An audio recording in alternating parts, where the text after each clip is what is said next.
നിങ്ങളുടെ favourite shows ഇനി ഒരിക്കലും മിസ്സാവില്ല. ഇപ്പോൾ C5 കാണും നിങ്ങളുടെ ഫേവറേറ്റ് ഷോ തികച്ചും സൗജന്യമായി. ഉള്ളില് സംഗീതം ഉണ്ടെങ്കിൽ ഭഗവാന്റെ സന്നിധിയിൽ സംഗീതം ആലപിച്ചോളൂ. അമ്മയ്ക്കും കേൾക്കാലോ. മക്കള് ചെന്നോളൂ.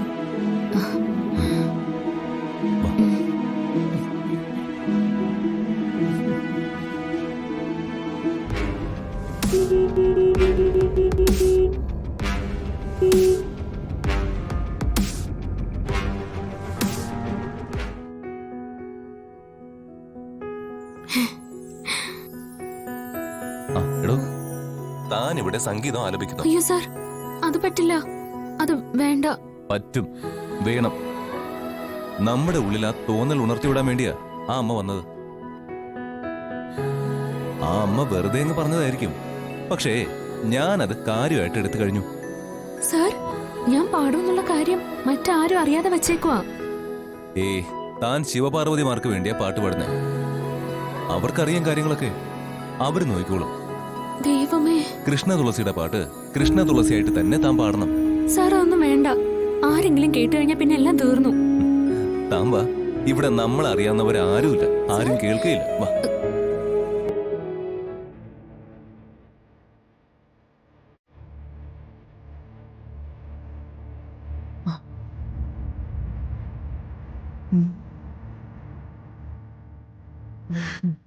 അമൃതേർത്തി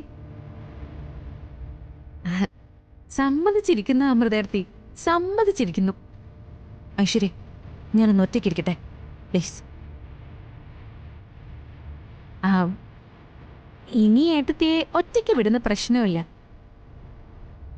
ഏട്ടത്തിയുടെ മനസ്സ് വിഷമം കൊണ്ട് നിറഞ്ഞിരിക്കുക. ഞങ്ങളും കൂടെ കാണും. മോളെ, നീ വിഷമിക്കാതെ. ദേ, ഞങ്ങളുണ്ട് മോളുടെ കൂടെ. ഐശ്വര്യ മോളുണ്ട്, ദേ അപ്പച്ചിയുണ്ട്, പിന്നെ ആ ജയന്തിയില്ലേ, അവളും ഉണ്ട്. ഞങ്ങളൊക്കെ ഉണ്ട്.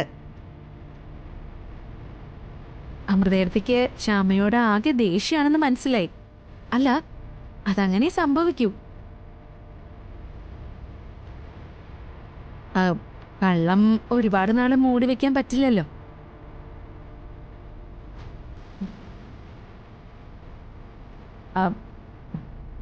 എടുത്തി, ഞാൻ കാര്യങ്ങളൊക്കെ ഒന്ന് അറിയാൻ വേണ്ടി ചോദിക്കാം. എന്താ ശ്യാമ അമൃതേർത്തിയോട് കാണിച്ചത്?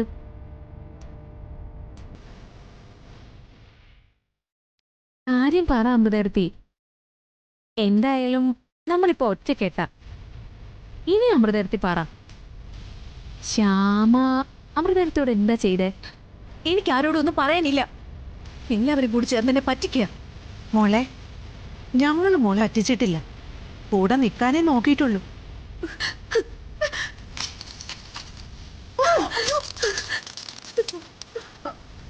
ക്ഷേത്ര ദർശനം ഇങ്ങനെ അമ്പലത്തിൽ പോയി തൊഴുതുകൊണ്ട് ആർക്കെന്ത് പ്രയോജനം? മനുഷ്യനെ പറ്റിക്കാൻ. അമൃതേർത്തി പറയുന്നത് ശ്യാമയെ കുറിച്ചാണെന്ന് മനസ്സിലായി. കാര്യം എന്താണെന്ന് ചോദിക്കുന്നില്ല. എന്തായാലും ഏടത്തിയുടെ മനസ്സ് വേദനിപ്പിച്ച അവളോട് ഞാൻ പകരം ചോദിക്കും. എനിക്ക് വേണ്ടി ആരും ആരോടും പകരം ചോദിക്കണ്ട.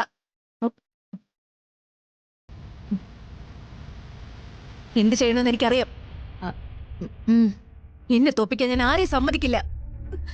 എനിക്കൊന്ന് ഒറ്റയ്ക്കിരിക്കണം. Okay അമൃതേർത്തി, okay. അമൃതേർത്തി വിശ്രമിക്കേ. അപ്പച്ചി വന്നേ, അമൃതേർത്തി വിശ്രമിക്കട്ടെ.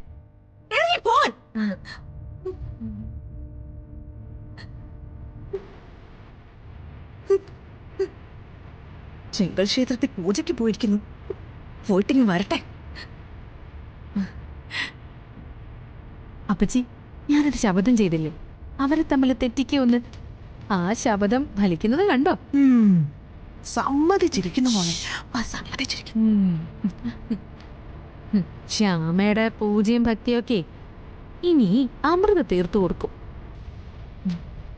അല്ല, അവിടെ ക്ഷേത്രത്തിൽ തന്നെ അതിന് സംവിധാനങ്ങൾ ഉണ്ടാക്കിയിട്ടുണ്ട്.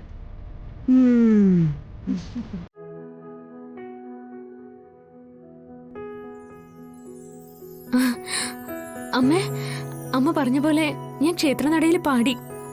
അമ്മ ഞാൻ കണ്ടില്ലായിരുന്നല്ലോ. ഞാൻ പാട്ട് കേട്ടു. ആ കൈ ഇങ്ങോട്ട് നീട്ടൂ. എന്താ? മോളെ, ഈ ചരട് കയ്യിൽ കെട്ടാനാ. ചരടോ? എന്ത് ചരട്? ഇത് ശത്രുക്കളിൽ നിന്ന് രക്ഷിക്കും. ആപത്തുകളിൽ ഒരു രക്ഷ കിട്ടും.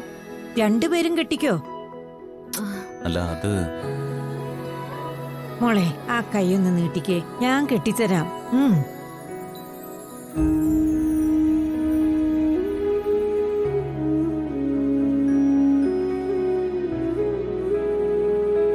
മോനെ, മോനാ കൈ ഒന്ന് നീട്ടിക്കേ. ഈ വേണ്ട.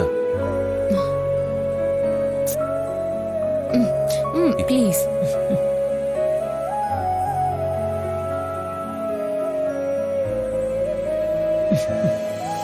ഇത് ഇവിടുന്ന് പോകുന്നത് വരെ അഴിച്ചു മാറ്റരുത്.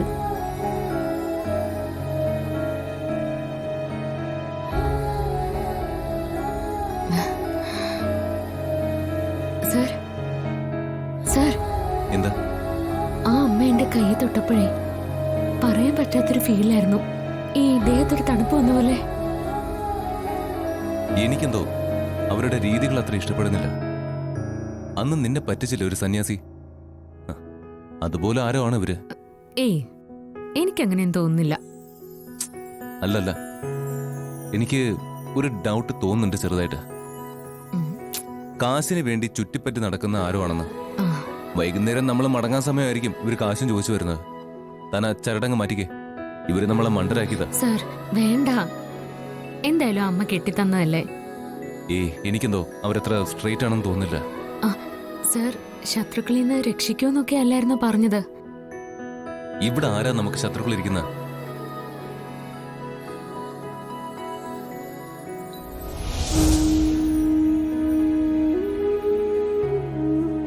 താനും ആ കയ്യിലെ ചരടം കഴിച്ചു മാറ്റി. ഏയ്, അത് വേണ്ട സർ. ഇതെന്റെ കൈ കിടന്നോട്ടെ. ഇവിടുന്ന് പോവാൻ സമയത്ത് മാറ്റിക്കോളാം. വേണ്ടടോ, ഇതം കഴിച്ചു മാറ്റി. സർ,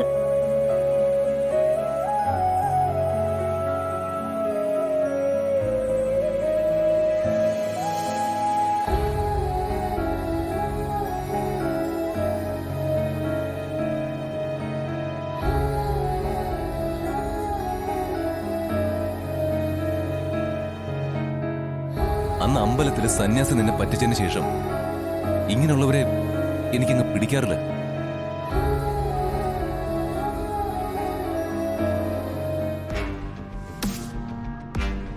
ഇവരിത് എവിടെ പോയി കിടക്കുക? ആ ശിവലിംഗത്തിന്റെ അടുത്തവരെത്തും മുമ്പ് നമുക്ക് അവിടെ ചെന്ന് കാത്തിരിക്കാം. രണ്ടിന്റെ അവസാനം അവിടെ വെച്ചായിരിക്കും. വാ.